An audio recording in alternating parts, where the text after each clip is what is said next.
How to grow business using business data. इस वाले video में मैं आपको बताने वाला हूं कि आप लोग अपने बिजनेस को ग्रो कैसे कर सकते हैं बिजनेस डेटा को इस्तेमाल करके।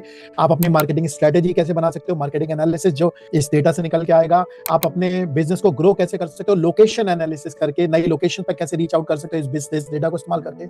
आप अपने प्राइसेस और मार्जिन को कैसे बढ़ा सकते हो प्रोडक्ट एनालिसिस करके, जो कि इसी डेटा से निकलेगा। और आप अपने एग्जिस्टिंग कस्टमर्स को ज्यादा कैसे सेल कर सकते हो इस बिजनेस डेटा को इस्तेमाल करके। ये सारी स्ट्रेटेजीज मैं आपको इसी बिजनेस डेटा से बताऊंगा। सो इस वाली चीज को करने के दो स्टेप्स हैं। सबसे पहले हम लोग इस वाली चीज पर बात करेंगे कि आपको क्या डेटा चाहिए अगर आप ये ग्रोथ स्ट्रेटेजी बनाना चाहते हो, और सेकंड कौन सी डेटा की मिस्टेक्स हैं जो आपको अवॉइड करनी चाहिए। तो हम लोग इस वाली चीज पे चलते हैं कि आपको कौन सा डेटा चाहिए अगर आप अपने बिजनेस को ग्रो करना चाहते हैं। तो सबसे पहली चीज जिस चीज पर हम बात कर रहे हैं वो ये है कि कौन सा कस्टमर का डेटा है जो आपको रखना चाहिए अगर आप अपने बिजनेस को ग्रो करना चाहते हो। तो इस वाली चीज के लिए मैं आपको इस सेल्स डेटा ऑर्डर की शीट पे लेके जाता हूँ, आपको समझा देता हूँ। ये एक सैंपल शीट है जो मैंने आपको दी है। मैंने एक सैंपल डेटा भी दे रखा है जिसके अराउंड मैं आपको चीजों को समझाऊंगा और सारे एनालिसिस करके दिखाऊंगा। तो सबसे पहले इस एनालिसिस को करने के लिए आपको डेटा चाहिए और ये है वो डेटा जो आपको चाहिए। तो सबसे पहले आपको ऑर्डर डेट चाहिए। ये वाला डेटा आपका अकाउंटिंग सॉफ्टवेयर से आ जाएगा, आपके बिलिंग का डेटा, आपके इनवॉइस का डेटा, और इसके डेटा के अंदर आपकी ऑर्डर डेट होगी। ये वाली चीज की हमें इस्तेमाल करना पड़ेगा अगर हम मंथली ट्रेंड निकालना चाहते हैं, वीकली ट्रेंड निकालना चाहते हैं, ईयरली ट्रेंड निकालना चाहते हैं। उस चीज के लिए हमें ये ऑर्डर डेट की जरूरत है। नेक्स्ट लेवल पे हम लोग इनवॉइस नंबर। सो आप देखेंगे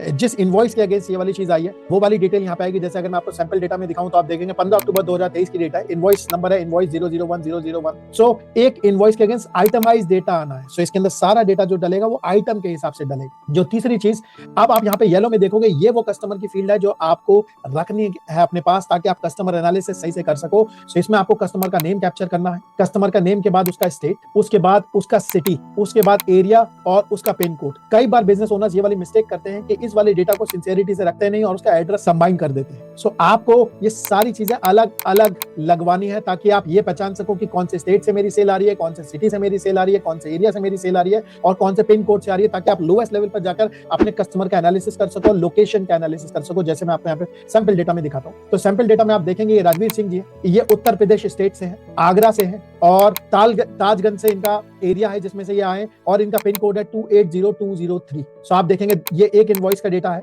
उसके बाद अगर आप दूसरे पे जाएंगे, प्रिया पटेल उत्तर प्रदेश, आगरा, फतेहाबाद, यहाँ से है इनका डेटा। सो ये जो आपको सैंपल डेटा दिखा ये रेस्टोरेंट का डेटा जो मैंने सैंपल के लिए लिया है, क्योंकि हम सब लोग रेस्टोरेंट के बिजनेस को समझते हैं इसीलिए। सो आपको ये जो डेटा दिख रहा है ये एक रेस्टोरेंट के ऑर्डर का डेटा है जिसमें इनका पहला इनवॉइस राजवीर सिंह का है, दूसरा इनवॉइस प्रिया पटेल का है और ये इनके ऑर्डर की डिटेल्स है। सो आप देखोगे यहाँ पे मैंने इनकी कस्टमर की डिटेल कैप्चर कर रखी है ताकि मैं लोकेशन एनालिसिस कर सकूं, वो मैं आपको बाद में समझाऊं। सो ये आपकी दूसरी चीज है जो आपको कैप्चर करनी है। तीसरी चीज, अब आपको अगर प्रोडक्ट एनालिसिस करना है तो कौन सा डेटा है प्रोडक्ट का जो आपको अपने पास रखना चाहिए इस वाली चीज। सो अगर आप इस शीट में जाएंगे तो आपको दिखेगा यहाँ पे मैंने 3 तरीके की चीजें डाल रखी है, प्रोडक्ट कैटेगरी, सब कैटेगरी और प्रोडक्ट नेम। सो आप यहाँ पे देखोगे अगर आप यहाँ पे कैटेगरी बनी हुई है जैसे फूड, बेवरेजेस, डेजर्ट्स, फूड, ये है कैटेगरी। क्योंकि मैं एक टाइम पे जाके ये कैटेगरी का क्वेश्चन पूछ सकता हूँ मेरे कौन सी कैटेगरी सबसे ज्यादा बिक रही है। उसके बाद सब कैटेगरी मतलब फूड में मेन कोर्स है, स्टार्टर है, बेवरेजेस में सॉफ्ट ड्रिंक है, डेजर्ट में आइसक्रीम है, और उसके बाद एक्चुअल प्रोडक्ट का नेम। तो जैसे प्रोडक्ट में फूड लिया, उसमें मेन कोर्स में पनीर बटर मसाला आया, फूड में स्टार्टर में समोसा चाट आया, सॉफ्ट ड्रिंक्स में कोको कोला आई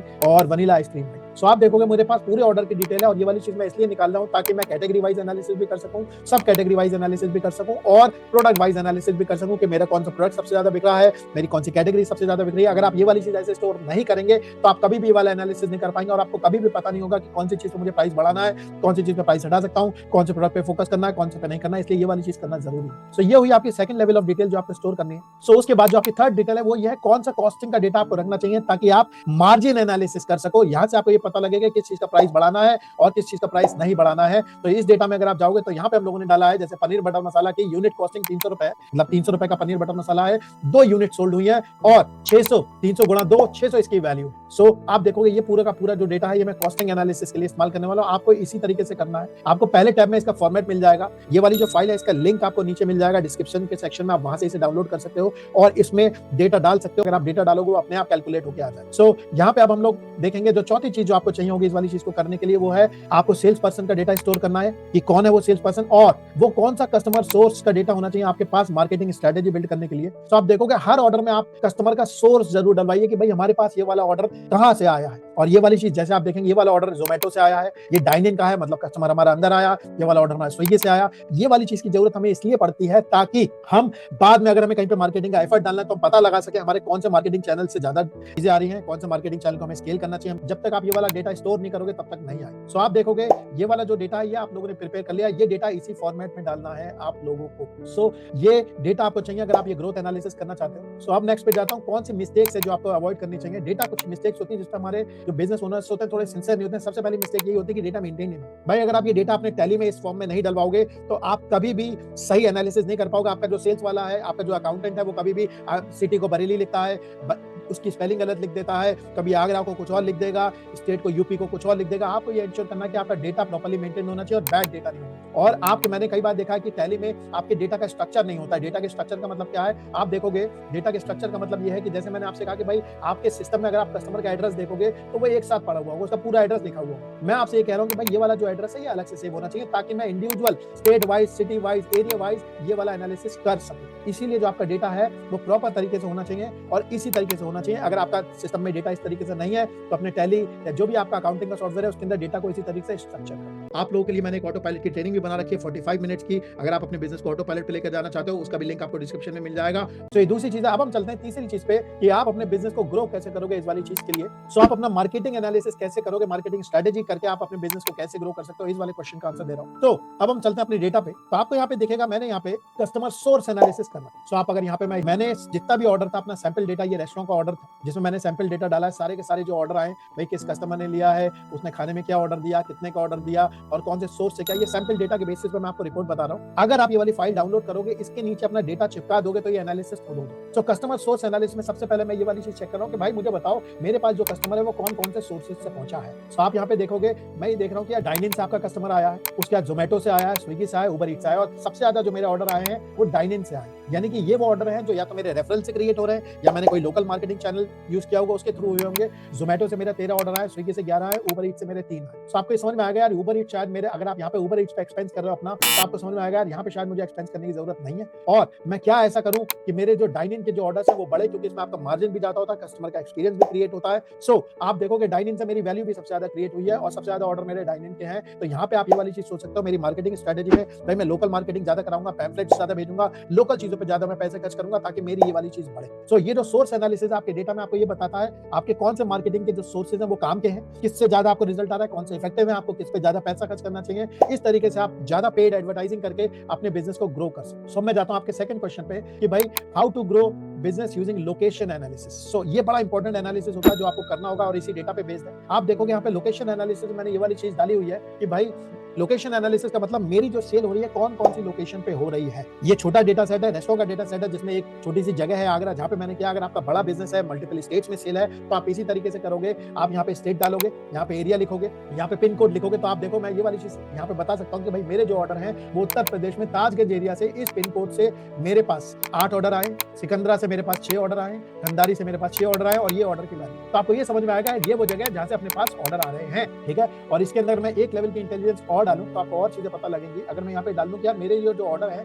ये कौन से सोर्स से आ रहे हैं, राइट। सो मेरे इन ऑर्डर्स का कस्टमर सोर्स क्या है। सो आप देखोगे यहाँ पे मुझे पता चलेगा, यहाँ पे देखोगे कि ताजगंज में मुझे पता चला मेरे ताजगंज यानी कि दूर एरिया हो गए, यहाँ पे मेरे ऑनलाइन ही ऑर्डर आ रहे हैं और सिकंदर में मेरे ऑनलाइन ही ऑर्डर आ रहे हैं। डाइन इन के ऑर्डर मेरे खंडारी और फतेहाबाद से आ रहे हैं, तो ये वो जगह है जहाँ पे मैं ऐड करवाऊंगा अपना डाइन इन वाला, क्योंकि हो सकता है ये वाले एरिया मेरे जो है दूर। अब एक चीज समझ लीजिए, मैंने आपको यहाँ पे रेस्टोरेंट का एग्जाम्पल दिया, इस पूरी केस स्टडी का रेस्टोरेंट से कोई लेना देना नहीं। ये आपका डेटा होगा, आप अपने सेल्स ऑर्डर डेटा को समझ लो, आपके डिफरेंट एरिया में जाती होगी, पिन कोड में जाता होगा, आपका सोर्स होगा मार्केटिंग का, आप उस हिसाब से ये वाला एनालिसिस कर सकते हैं। सो अब आपको यहाँ पे लोकेशन एनालिसिस मुझे ये तो पता चल गया यार इन लोकेशन पे मेरा जोहो और जोमेटो चल रहे हैं और यहाँ पे मेरे डाइनिंग चल रहे हैं। अब मेरे दिमाग में ये भी क्वेश्चन आ सकता है वो कौन कौन से एरिया जहाँ पे मेरी रीच है, जहाँ पे मैं पहुंच सकता हूँ लेकिन ऑर्डर नहीं आया। तो मैंने यहाँ पे कुछ रिसर्च करी तो मुझे पता लगा दयाल बाग, सिविल लाइन, प्रतापपुरा, ताजा नगरी, ये वो एरियाज हैं आगरा के। इन एरिया में ये मेरे रेस्टोरेंट के पास है लेकिन यहाँ से तो कोई धंधा ही नहीं आ रहा है। तो मैं ये वाली चीज सोच सकता हूँ कि यार इन लोकेशन पे कैसे रीच आउट करूँ, क्या यहाँ पे अपनी नई फ्रेंचाइजी खोलूं या यहाँ पे मार्केटिंग करूं और ये वाली चीज करूं। अगर आप ये वाली इंफॉर्मेशन अपने पास स्टोर नहीं करेंगे, जैसा मैंने आपको बताया, आपके लिए ये सारी की सारी चीज बेकार है। सो लोकेशन एनालिसिस आपको ये बताती है कौन कौन से एरिया पे जाना है, कौन कौन से एरिया पे हमारे कौन से चैनल्स काम कर रहे हैं।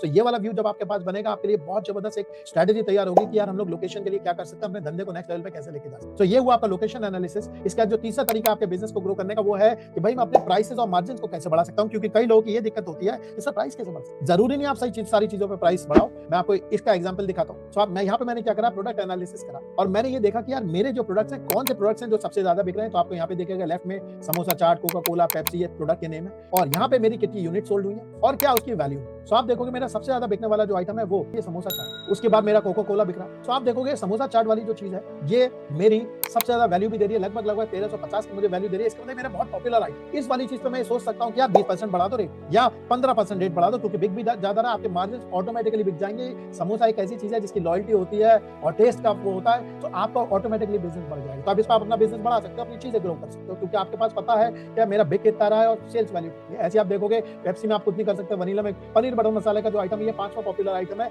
इसमें आप थोड़ी सी प्राइस बढ़ा सकते हो, या आइसक्रीम में प्राइस बढ़ा सकते हो और आपको ये दिख रहा है कि यार ये वो चीजें जो मैंने बिक नहीं रही। तो हो सकता है इस वाली चीज का स्टॉक ही आप अपने पास मत रखो, क्योंकि ये आइटम तो बिकता ही नहीं है, बिना बात का आपका बैड डेट एक्रू होगा और आप बिना बात के अपने मार्जिन में से ये वाली सारी चीजें जाएंगी। तो जब आप ये वाला एनालिसिस करते हो तो आपको ये पता लग जाता है कौन सा आइटम मेरे बिकने वाले आइटम है, मुझे रखने, किसमें मैं प्राइस बढ़ा सकता हूँ, किसमें मैं बैड डेट्स हटा सकता हूँ। सो ये वाली चीज से आपको बहुत सारी इंफॉर्मेशन मिल जाएगी प्रोडक्ट एनालिसिस की, और ये आप तभी निकाल पाओगे जब, जैसा मैंने आपसे कहा, इसको डेटा को सही से रखोगे, तभी आपके पास ये सारी इंटेलिजेंस और ये वाली चीजें आएंगी। सो ये तीसरा तरीका था जिससे आप अपने मार्जिन को बढ़ा सकते हो। और चौथा, how to sell more to your existing customer using customer analysis, मतलब एग्जिस्टिंग कस्टमर को हम कैसे बेच सकते हैं। तो इस वाली चीज के लिए जो टूल होता है उसे कहते हैं कस्टमर एनालिसिस। सो आप देखोगे यहाँ पे मैंने एक छोटा सा कस्टमर एनालिसिस किया, ये जो मेरा बेस डेटा था इसके अंदर प्रिया पटेल, नेहा गुप्ता, अमित शर्मा, ये सारे लोग हैं जिन्होंने मुझे ऑर्डर दिए और मुझे दिख रहा है इन लोगों ने किस सीक्वेंस में मुझे ऑर्डर दिया। इसने मुझे 2 ऑर्डर दिए, इसने मुझे 2 ऑर्डर दिए, 2 दिए, इन लोगों ने एक ऑर्डर दिया और इसकी ऑर्डर की वैल्यू 450 है। तो ये कोई बड़ा ऑर्डर नहीं दिया, लेकिन यहाँ नेहा गुप्ता से मेरे पास बड़ा ऑर्डर आया है, रणवीर सिंह से मेरे पास बड़ा ऑर्डर आया है। तो इस वाली चीज में मैं कस्टमर का एनालिसिस, अब इस वाली चीज में आप नीचे देखोगे मैं इनका ये भी चेक कर रहा हूँ कि जैसे आप समझेंगे प्रिया पटेल है, नेहा गुप्ता मेरी बढ़िया कस्टमर है भाई, इसने मुझे 2 बार ऑर्डर दिया और इसने मुझे 1300 रुपए का ऑर्डर दिया। मैं इसका फ्लो देखना चाहता हूँ, इसका क्या चल रहा है मेरे बिजनेस। जैसे मैंने आपसे कहा इसका रेस्टोरेंट के बिजनेस से कोई लेना देना नहीं है, यहाँ पे शर्मा जी हो सकते हैं, शर्मा एंड सन्स हो सकती है, कोई भी कंपनी हो सकती है। तो आपको देखेगा यहाँ पे डेटा क्या है, यहाँ पे कस्टमर का नेम लिखा हुआ और यहाँ लिखा हुआ मंथ कि 2023 अक्टूबर में क्या ऑर्डर आया, नवंबर में क्या ऑर्डर आया, दिसंबर में क्या ऑर्डर आया, जनवरी में क्या ऑर्डर आया, फरवरी में क्या ऑर्डर आया, मार्च। तो आप देखोगे, आप नेहा गुप्ता का आप ऑर्डर देखोगे, पहला ऑर्डर जो है वो 650 का आया था जनवरी के महीने। ना अगर मैं देखूं इसको तो आपको दिखेगा इसका अगला ऑर्डर अक्टूबर में आया। आप देखो यार, अगर मैं इसे फॉलो अप नहीं करूंगा इतने महीने इसके बेकार हो गए। मैं कितना ज्यादा बिजनेस इससे ले सकता था, कोई बात नहीं, अब आगे ले लूंगा। इसलिए आप क्या कर सकते हो, एक एक कस्टमर पर अपना नजर रख सकते हो और उसका पैटर्न रिव्यू कर सकते हो महीने दर महीने 2 चीजों पे, कि वो मुझे कितने फ्रीक्वेंसी में ऑर्डर आता है, कितने वॉल्यूम पे ऑर्डर आता है। जब आप इस तरीके की ग्रिड बनाओगे तो आपके पास हर कस्टमर का आपके पास डेटा आ जाएगा। इस वाली चीज के लिए मैंने एक सेपरेट डेडिकेटेड वीडियो बनाया रिपीट सेल्स एनालिसिस का, अगर आप चाहो तो इसका आपको जो स्क्रीन पे दिख रहा है आप ये वाली चीज देख सकते हो और इसे बहुत डिटेल में कर सकते हो। सो आप देखेंगे इस तरीके से आप क्या कर सकते हो, अपने हर कस्टमर पे नजर रख के उसकी छोटी छोटी चीज को देख के